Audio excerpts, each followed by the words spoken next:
Israel seems to be on trial, which I don't understand. That Israel, people are saying ceasefire.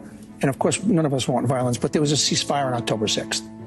And since that time, we know what happened on October 7th, beheading, raping, every inhumane thing that you can do by a group whose only mission is not real estate, and it's not protecting Palestinian people. They put their own people in harm's way. They use them as shields.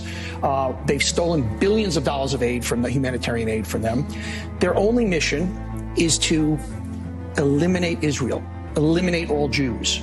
That's it. That's their mission. And yet, constantly, Israel seems to be on the defensive. There is something that, for some reason, evil is not graded the same way when it's against Jews and it's against Israel. And I don't understand that. There's such an anti-Israeli bias because their domestic politics under Netanyahu. Netanyahu needs to go, by the way. Correct. And I think U.S. foreign policy experts think that he may not be there. He may not be. But there is this real bias against the plight of Israel, even in the wake of 1,400 primarily civilians being slaughtered over an 8.5-hour period, mutilated, slaughtered, raped in front of their children and husbands and wives. And what has Israel since then been on the defensive, explaining every move they make? And obviously, like any human, we want to do everything we can to protect every life. Of course. But they're in a war.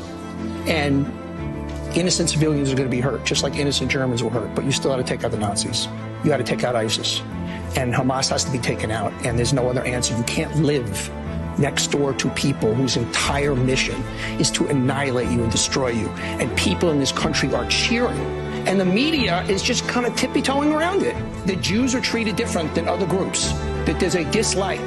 That there is somehow that Jews being hurt or being slaughtered is different than other people being hurt. That somehow they have it coming to them. Yeah, I said it. That's what this is about. I don't know why the media just can't lay things out evenly. Nobody's asking you to side with either side. Just report it fairly, report honestly, and report one group that is pure evil and the other group like us. They're very imperfect, just like we are, but they're a civilized, human value-driven democracy. Hamas is not fighting for peace. They're fighting for death. They don't want peace for their own people. This is just so black and white stuff. There's no gray areas here. And the media is like,